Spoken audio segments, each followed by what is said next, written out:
I cleaned her floor every Tuesday. I never expected to one day clean the bloodstain left by my own marriage. The building we lived in was the kind that makes people sigh when they see it, tall windows. Wrought iron balconies draped in flowers. Sunlight spilling across parquet floors. Our flat was on the second floor, just beneath Madame Sylvie, the elegant divorcee with the rose garden on her terrace and the silk curtains that never quite closed. I was Isabelle, 38 years old, a part-time cleaner, a full-time wife. My world was quiet and neat, shaped by routines that I clung to like lifelines. Morning coffee at the window, folding laundry while church bells tolled from Saint-Germain, kissing Jules goodbye with the same smile I had given him for over a decade. He was an engineer, steady, handsome, in the way that Frenchmen age like wine rather than bread. He built things that lasted. Bridges, mostly, foundations. He said that was why we worked. I kept the home soft. He made sure it stood strong. I believed him. We were not rich, but Paris has a way of making modest lives look romantic. We had our rituals. We argued about dinner and kissed over wine. Sometimes, on rainy Sundays, we danced barefoot in the kitchen to old records that skipped in all the right places. I began cleaning for Madame Sylvie 6 months ago. It was supposed to be temporary. She was recovering from a surgery and needed help keeping things in order. I remember the first time I stepped into her apartment. It smelled like jasmine and ambition. Everything in her home was elegant and effortless. Even the dust. And she greeted me with the kind of grace that made me feel provincial.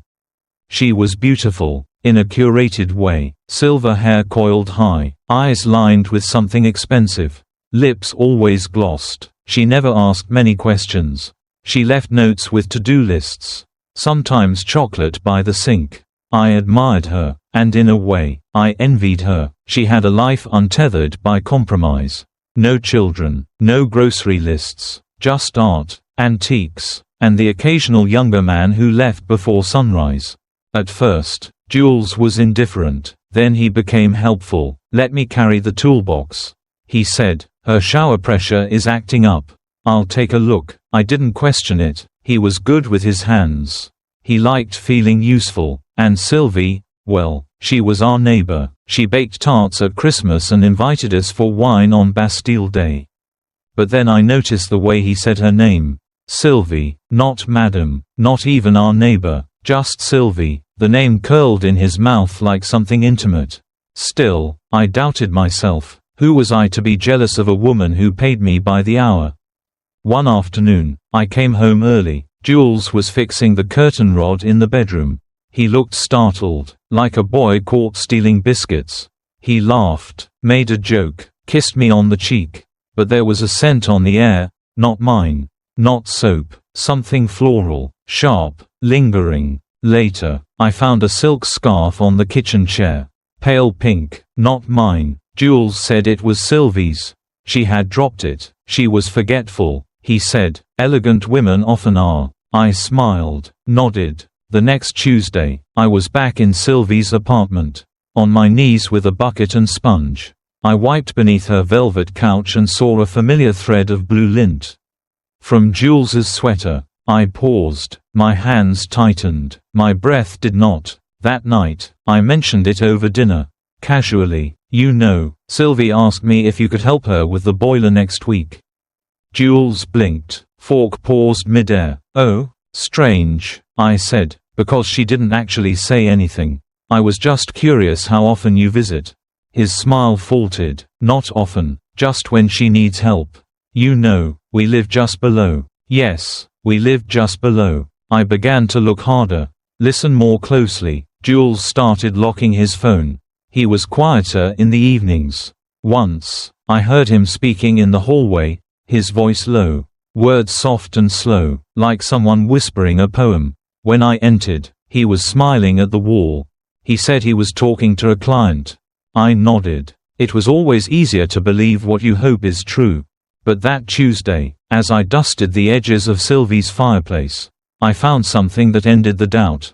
A bottle of cologne. Not just any cologne, the one I gave Jules last Christmas. Limited edition, leather and smoke. I opened the cap, inhaled. It was his. I didn't cry, I didn't scream. I placed it back where I found it, aligned perfectly with the frame of the photo beside it. A photo of Sylvie, smiling, alone, except she wasn't, because her apartment held the scent of my husband. And my marriage no longer smelled like home. That evening, Jules was cheerful. He brought flowers, made coq au vin, said we should take a weekend trip. Maybe to Lyon. You've been working too hard, he said. I nodded, smiled, but in my mind, I was still in her living room, kneeling on the hardwood, fingers wet with soapy water, heart bruised by perfume and silence. This was only the beginning. I didn't know yet how far it went. But I knew, finally, that something sacred had been touched. And that I was no longer willing to clean up quietly. The shirt wasn't supposed to be there. Not in her apartment, not under that pillow, not when I had washed it just that morning. It was unmistakably Jules's, a white cotton shirt with a faint blue pinstripe. Slightly frayed at the cuffs where he always fiddled with the buttons during meetings. Folded neatly beneath the pillow on Madame Sylvie's bed. Not hidden, not carelessly tossed, deliberately placed, like a secret waiting to be discovered. I froze, kneeling by the nightstand, rag in one hand, a half-full spray bottle in the other. The scent hit me before I even touched it.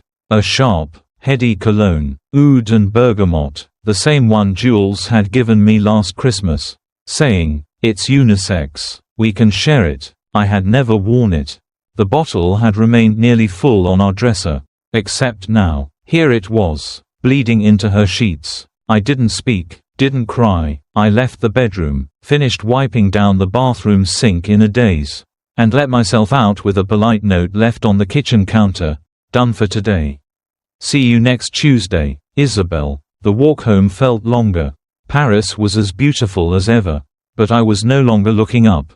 Every cafe window reflected the same question back at me. Was it real? Had I imagined it? At dinner, I stirred my soup slowly while Jules talked about deadlines and broken infrastructure. I watched his hands. I listened to his voice. The same voice that had read love letters to me 10 years ago in the Jardin du Luxembourg.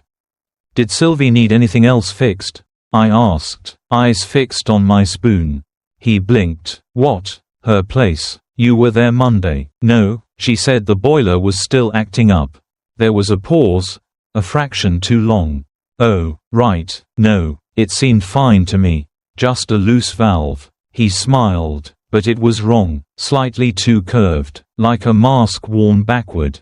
You're quiet, he added. Everything okay? Just tired. That night, he kissed me on the forehead and retreated to his study. I listened from the bedroom.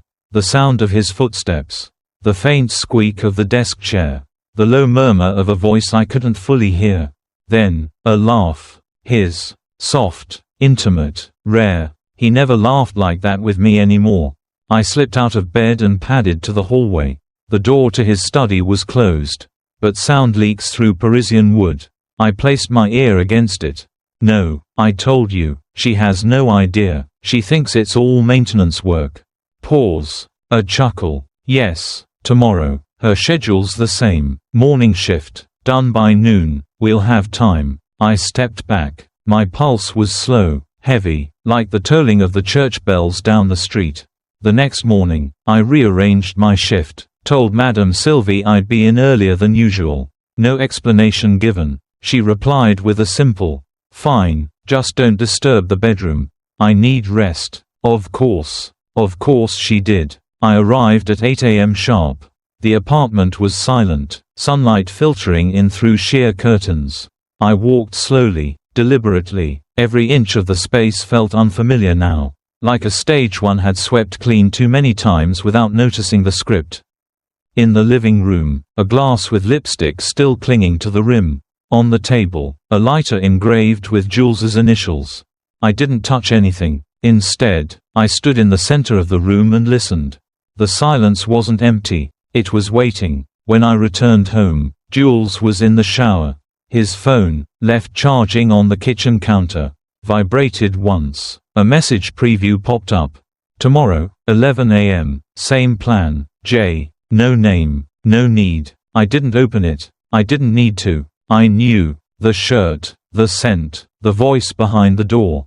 It wasn't suspicion anymore. It was confirmation. The floor beneath me didn't crack. It shifted, quietly, like something giving way under pressure long ignored.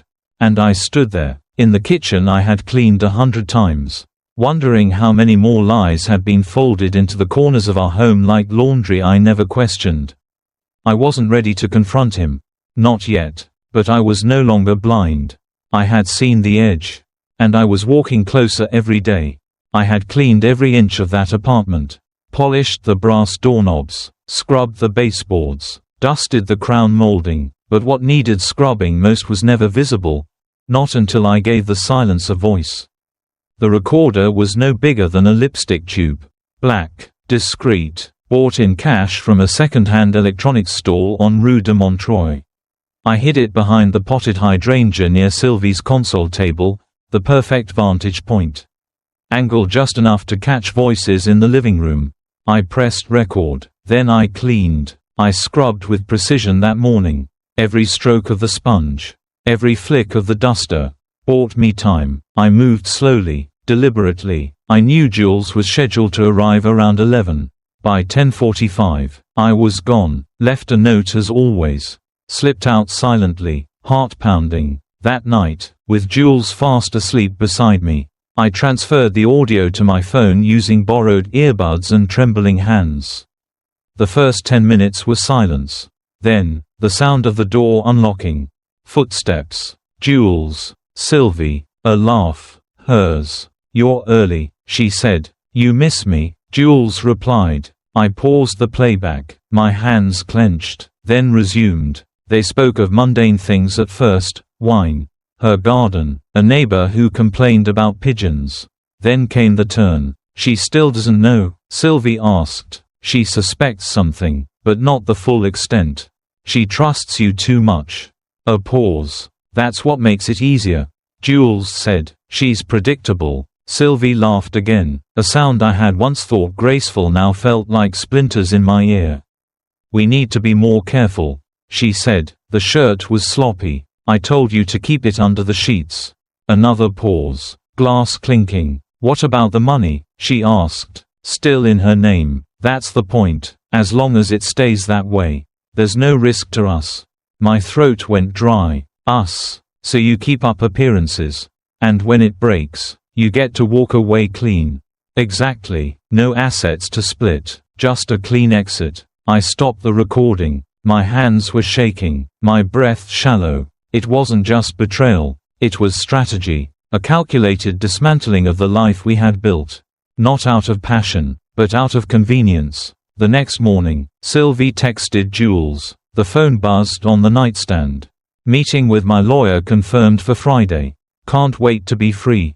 Lawyer. Free. I stared at the message. Then at Jules, brushing his teeth, humming. He didn't know I knew. He didn't know the woman he'd dismissed as predictable was already documenting the collapse.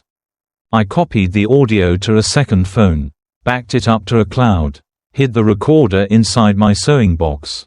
From that moment on, everything he said, every smile he gave, every late-night call he took, I watched it all with surgical distance. He was performing, I was archiving, and behind every polite nod, every quiet dinner, every "I love you" he whispered into a room he believed I couldn't hear, I was building my evidence. The woman who once cleaned in silence was now listening. And she would not stay quiet for long. The audio file sat on my phone for 2 days before I did anything with it. 2 days of pretending. Of setting the table and sharing meals and folding his socks while the recording played over and over in my mind. Every word was etched into me now. Not like ink, but like a scar. Jules didn't know, neither did Sylvie, and that was the only advantage I had. I didn't need a confrontation. I didn't want tears or excuses or the theater of remorse. I wanted exposure, precision, a scalpel to the lie they'd built. So I posted it. The forum was called Voix des Femmes, a massive online community for French women. A space of solidarity, sisterhood, and brutal honesty. I'd read stories there for years but never contributed. Until now. I uploaded the audio with a single line. Who do you believe when both your husband and your neighbor lie to your face?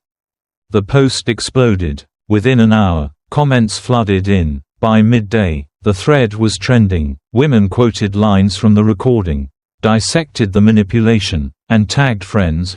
This is why we trust our instincts. One wrote, a masterclass in calm revenge. Said another. Screenshots were shared across platforms.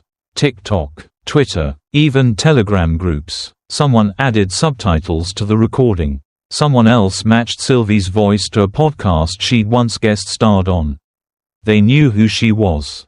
By the second day, her sponsors dropped her. Sylvie had built a brand around Parisian elegance, recipes, hosting tips, morning routines with fresh croissants and linen robes.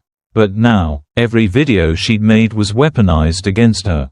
How to Host with Grace was rekit with audio of her plotting to destroy my marriage. Comments were disabled. Her follower count plummeted. A partnership with a luxury candle company vanished overnight. Jules fared no better. Someone from his company recognized his voice. The HR department received anonymous tips with links to the forum post. I didn't send them. I didn't have to. By Friday, he was called in. He came home early, pale and quiet. His briefcase hung loosely at his side. They said I breached the code of conduct. He murmured that I damaged the firm's reputation. He sat on the edge of the bed like a man who'd aged 10 years in a day. I don't understand how it got out. He said, someone must have been spying. I didn't respond, just folded a towel and placed it in the linen cabinet. That evening, he knocked on the bathroom door as I applied lotion, a ritual I'd always done in solitude. Isabelle, he said, voice trembling, we should talk. I opened the door, looked him full in the face. You said I was predictable. I said quietly, you planned to walk away clean. He winced. You weren't supposed to hear that. But I did. He reached for my hand. I stepped back. You lied to me, I said, and not just with your body. With your planning, your silence, your lawyer. He slumped against the doorframe.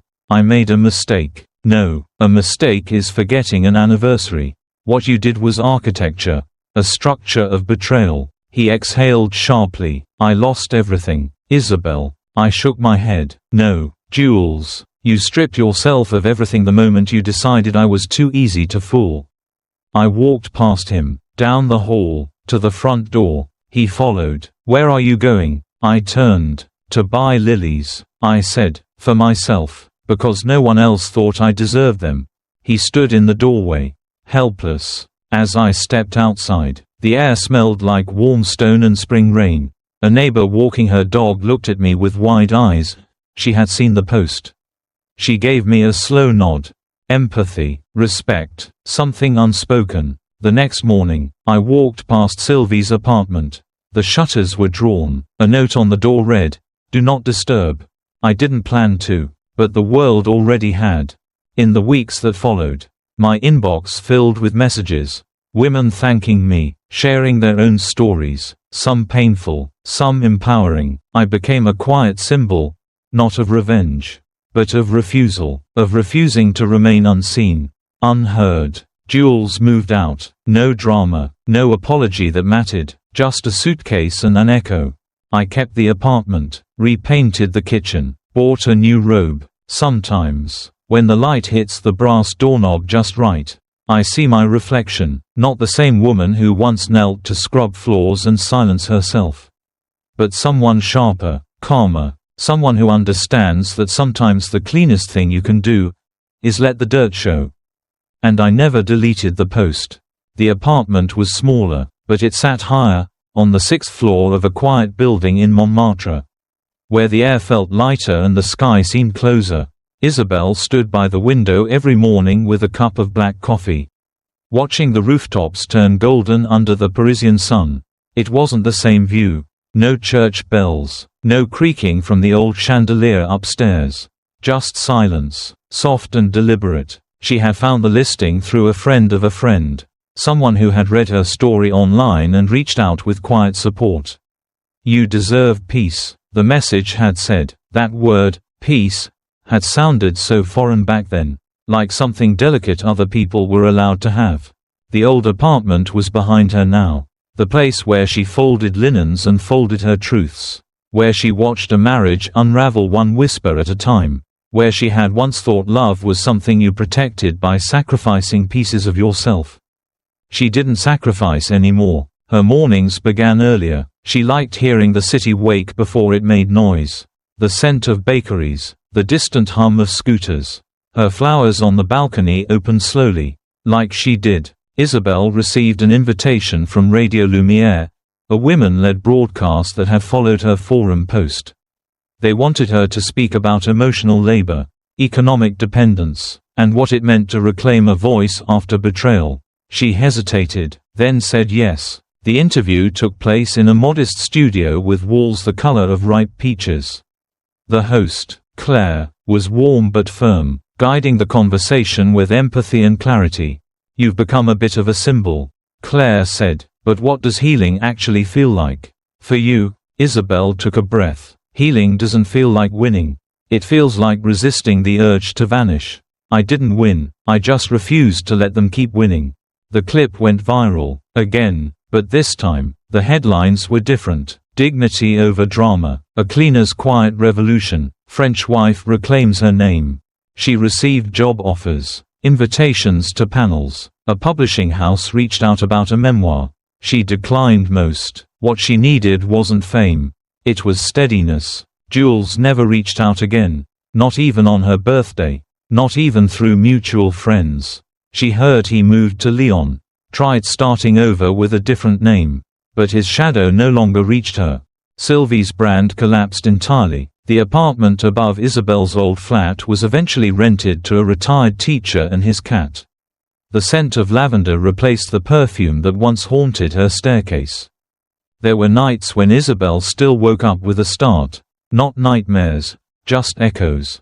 Of doors closing, of lies whispered in familiar voices.